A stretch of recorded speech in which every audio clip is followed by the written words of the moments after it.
മഴവിൽ മനോരമയിൽ വർഷങ്ങൾക്ക് മുമ്പ് സംപ്രേഷണം ചെയ്യുന്ന റിയാലിറ്റി ഷോയായ "വെറുതെയല്ല ഭാര്യയിൽ" കുടുംബസമേതം മത്സരിക്കാൻ എത്തിയതായിരുന്നു മഞ്ജു പത്രോസ്. നൃത്തവും അഭിനയവും തുടങ്ങി എല്ലാ കഴിവുകളും ഉള്ള നിഷ്കളങ്കയായ വീട്ടമ്മ എന്ന ടാഗാണ് മഞ്ജുവിന് "വെറുതെയല്ല ഭാര്യയോടെ" ലഭിച്ചത്. റിയാലിറ്റി ഷോ അവസാനിച്ച ശേഷം തലവര മാറിയ മത്സരാർത്ഥികളിൽ ഒരാളും മഞ്ജുവായിരുന്നു. സിനിമയിൽ നിരവധി അവസരങ്ങൾ ലഭിച്ചു തുടങ്ങി. 2013 മുതൽ മഞ്ജു നിരവധി സിനിമകളിൽ അഭിനയിച്ചു. സിനിമയിൽ മാത്രമല്ല ടെലിവിഷൻ പരമ്പരകളിലും പ്രോഗ്രാമിലും എല്ലാം സജീവമായി.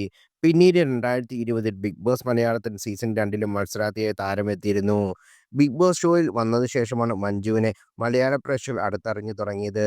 മാത്രമല്ല ഗെയിം ഷോയിൽ പ്രകടനം ചെറിയ രീതിയിൽ മഞ്ജുവിന് പ്രേക്ഷകർക്കിടയിലുണ്ടായിരുന്ന ഇമേജിനെ നെഗറ്റീവായും ബാധിക്കുകയും ചെയ്തു. എന്നാൽ കൂടുതൽ ഉയർന്ന പ്രതിഫലം ലഭിക്കുന്ന റിയാലിറ്റി ഷോ കൂടിയാണ് ബിഗ് ബോസ്. ഇപ്പോഴിതാ താൻ എത്ര രൂപയാണ് പ്രതിഫലം വാങ്ങിയിരുന്നതെന്ന് വെളിപ്പെടുത്തുകയാണ് മഞ്ജു പത്രോസ്. ബിഗ് ബോസിൽ നിന്ന് വന്ന ശേഷം ലക്ഷപ്രഭുവായോ എന്ന മീഡിയയുടെ ചോദ്യത്തിനോട് പ്രതികരിക്കുകയാണ് തന്റെ പ്രതിഫലം വെളിപ്പെടുത്തിയത്. ബിഗ് ബോസിൽ നിന്നും കിട്ടിയ തുക കൊണ്ടാണ് താൻ വീട് വാങ്ങിയതെന്നും താരം വ്യക്തമാക്കി. ഞാൻ എത്രയാണ് പ്രതിഫലം വാങ്ങിയിരുന്നതെന്ന് പറയണോ? അതൊക്കെ ഭയങ്കര മോശമല്ലേ. ദിവസം എനിക്ക് 45,000 രൂപയായിരുന്നു പ്രതിഫലമായി കിട്ടിയിരുന്നത്. അന്ന് ഡെയിലി പേയ്മെന്റ് ആയിരുന്നു. ലക്ഷപ്രഭുവായിട്ടൊന്നുമല്ല, ഒരു ലക്ഷവും ഞാൻ ആയിട്ടില്ല. അവിടെ നിന്നും കിട്ടിയ പണം ഉപയോഗിച്ചാണ് ഞാൻ വീട് വെച്ചത്.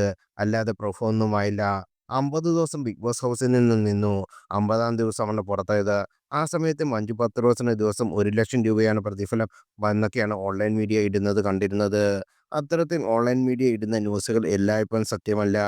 ഞാനിപ്പോൾ ഭയങ്കര ഹാപ്പിയാണ്. എന്നെ കണ്ടിട്ട് നിങ്ങൾക്കും അങ്ങനെ തന്നെയല്ലേ തോന്നുന്നത് എന്നാണ് മഞ്ജു പറഞ്ഞത്. 45,000 രൂപയാണ് മഞ്ജു ഒരു ദിവസം വാങ്ങിയതെങ്കിൽ 50 ദിവസം കൊണ്ട് 22,00,000 മുകളിലാണ് നടി സമ്പാദിച്ചു കാണും.